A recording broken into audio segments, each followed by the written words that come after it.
Salut les Simpson Maniacs, Simpson Mania est de retour et aujourd'hui, on va faire une petite découverte de Virtual Springfield. Je ne sais pas si les plus jeunes se rendent compte, putain qu'est-ce que ça fait vieux con de dire ce genre de phrase, désolé je réalise, mais le fait est que, aujourd'hui, on est d'accord que les open world dans les jeux vidéo c'est devenu super banal. Personnellement, le premier auquel j'ai joué ça devait être Shenmue, ce jeu incroyable à l'époque, et aujourd'hui, un jeune qui découvre après GTA, Skyrim, Red Dead par exemple, doit se dire, bof... I see.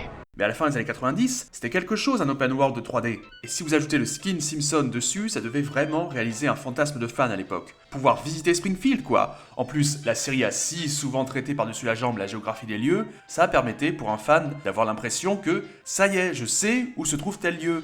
Même si la série va encore se foutre de la continuité ensuite, et les autres jeux aussi Simpson du reste, mais bon. Les prémices du développement du jeu remontent à 1994. Le designer en chef du jeu, Michael Weiner, a dit qu'ils ont commencé à faire ce titre spécifiquement après avoir recherché un type de jeu Simpson qui n'avait pas encore été fait. Ils voulaient faire une proposition originale après les tas de jeux de plateforme et Cartoon Studio dont j'ai parlé il y a 2 ans, qui étaient en cours de développement. Dans l'équipe, ils étaient tous fans de la série et ils voulaient qu'il y ait autant de références que possible. Alors oui, le fanservice, ça semble être un peu convenu, un peu facile. Mais vu comme l'univers Simpson a été traité en jeu vidéo au début des années 90, Cartoon Studio excepté car il essayait au moins de proposer du neuf, voir enfin la série respectée, je préfère louer l'intention. D'ailleurs, Morgan Rorty, le développeur derrière le moteur du jeu, va travailler durant 2 mois en parallèle sur les 2 projets, Cartoon Studio et Virtual Springfield. 2 mois alors que ça ne devait durer que 2 semaines au départ. Concrètement, il bossait 7 jours sur 7 et dormait sur le canapé de Weiner. Pour la création de la ville, ce n'est pas si simple de ne pas avoir de repères. D'un sens, ils peuvent presque tout créer eux-mêmes. Mais d'un autre côté... ouais, mais ils doivent presque tout créer eux-mêmes en fait. Oui, à la fois c'est un challenge sympa, mais aussi important tout de même. Pour ça, on leur fournit les cassettes de tous les épisodes. Chiffre important, mais pas autant qu'aujourd'hui, on n'avait guère que 6 saisons. Avec cette aide donc, ils se prennent la tête à créer toute la map sur papier. Or, si certains endroits on a un bon aperçu, d'autres...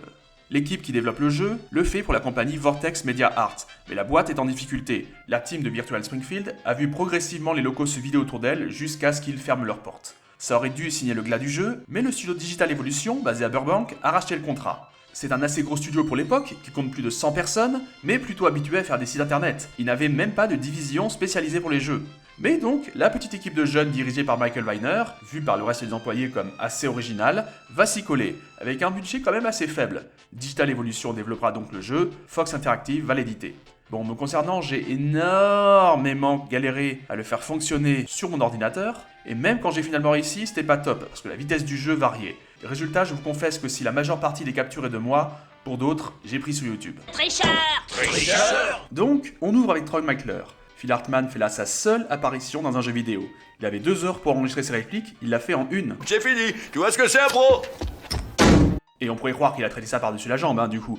Mais non, il a impressionné l'équipe par son professionnalisme. Troy vient donc nous accueillir et nous fait une hémorragie cérébrale en plein milieu de sa phrase. You may remember me as town spokesman for such computer travel guides as Smother Me in Shreveport and Living, Loving and Lubbock. Non, en fait, c'est parce que si, comme moi, vous avez relancé le jeu 25 fois pour voir si la nouvelle config la faisait moins ramer, très vite, vous verrez que selon les parties, il ne donne pas les mêmes titres de films. Et de plus, tous les comédiens du cast sont vraiment venus enregistrer des tas de répliques pour le jeu. Encore une fois, je me doute que certains me diront « Ouais, et alors ?» Mais là aussi, je dois rappeler que, à l'époque, ça n'allait pas de soi. Ce n'était que la 2e fois après Virtual Springfield, du moins à cette échelle. Les répliques de Troy sont aléatoires, et en fait, lorsqu'on change de tableau dans la ville, il y a des événements aléatoires qui se déclenchent, surtout si on ne bouge pas. Bart qui passe, ou Patty et Selma, Abraham, une voiture, eux aussi avec plusieurs répliques possibles. Give me a mule and a 12 volt and I'll get where I need to go. On constate quand même très vite un défaut du jeu, la navigation elle est pas géniale. Bon, déjà quelque part, on se déplace case par case plus qu'autre chose. Bon, soit, l'époque veut ça. Mais ça reste pas très pratique. Tu as cette petite flèche qui s'affiche, est-ce que tu veux aller tout droit, à gauche, à droite? Mais si tu vas trop loin, pour faire demi-tour, c'est chiant. À certains endroits, tu peux juste te faire revenir en arrière avec une flèche, mais pas à d'autres. En plus, quand tu vas tout droit, la distance sur laquelle tu te déplaces est variable. Tu penses juste avancer un peu des fois, et là, tu t'arrêtes, oui? Je veux pas partir en voyage, moi. C'est un coup à prendre, au bout d'un moment on s'habitue, mais même sur la fin, je n'ai jamais trouvé ça plaisant. Je n'irai pas jusqu'à dire que c'est pour compenser une faible durée de vie, mais de là à dire qu'ils n'y ont pas pensé devant le fait accompli... Par contre, ce qui est bien sympa, c'est la tonne d'easter eggs, de petits clins d'œil à tel épisode de la série. Comme le disaient ceux qui ont bossé sur le jeu, quasiment chaque épisode a le droit à son clin d'œil. Si je n'avais pas la flemme, je dirais « Ah, ça vient de tel épisode » et « Ah, ça c'est tel épisode ». Mais la vidéo durait 3 heures et elle serait un peu redondante. Tout n'est pas tiré d'épisode, cela dit, il développe aussi quelques nouvelles blagues. Visuellement, vous le constatez, aujourd'hui ça pique un peu les yeux, même quand il tourne bien, c'est pas fluide, mais c'est bien raccord avec le style de la série des premières saisons. Mais donc, le but du jeu. Le plaisir de se balader dans Springfield, d'entrer dans certains lieux emblématiques, aller dans le bar de mots, jouer dans la salle d'arcade, aux jeux vidéo de l'homme abeille, oh, c'est passionnant, ou bien dans l'école, au mini-marché. J'ai encore le droit de mettre à poux avec sa voix d'époque? Ouais. Ok, merci. De toute façon, en vrai, je parle à personne. Tu peux interagir avec les décors, faire des mini-jeux, prendre ton temps, il n'y a pas de timer, il n'y a pas d'ennemis, il n'y a pas vraiment d'énigmes. Enfin, il y a quelques petites choses qui s'y apparentent, mais c'est plutôt des phases de recherche qu'autre chose. Mais alors, il n'y a pas de but à part le plaisir de la découverte? Si, en un sens. Il y a des collectables, quelques objets et surtout 74 cartes de personnages. Oui, c'est un jeu à patoune, comme dirait l'autre. Tu te balades et tu cherches toutes les cartes, voir ce que ça va t'offrir. Alors franchement, sans Solus, je n'en ai trouvé que 44, mais si vous souhaitez le faire, épargnez-vous ça, plusieurs personnes sur YouTube se sont ennuyées à le faire, tu as juste le droit de te faire insulter. Une 75e carte secrète te dit en substance de trouver une vie. Le plaisir de se promener dans Springfield est quand même là. Cela dit, le nombre de lieux emblématiques est finalement assez réduit, malheureusement moins d'une vingtaine.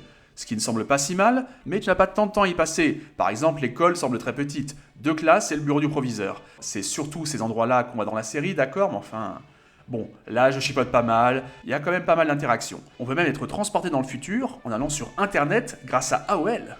Et mettons, vous allez dans une pièce, vous sortez et vous revenez immédiatement, il y aura quelques petites différences. Par exemple, regardez, le mot tableau change, avec encore une référence. Ma maladie de Lyme était d'origine psychosomatique. Ça veut dire que vous étiez folle? Non, ça veut dire qu'elle l'avait inventé. Non, en fait, c'était un peu des deux. Mademoiselle Hoover est très rapide d'ailleurs, j'ai passé 3 secondes à ne pas regarder le tableau, elle a eu le temps de se lever, d'effacer le mot, d'en réécrire un autre et de s'asseoir.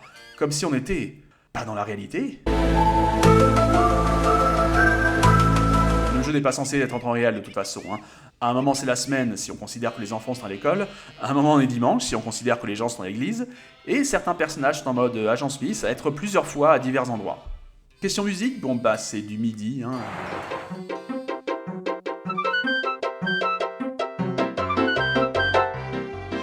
Ok, my turn to drive.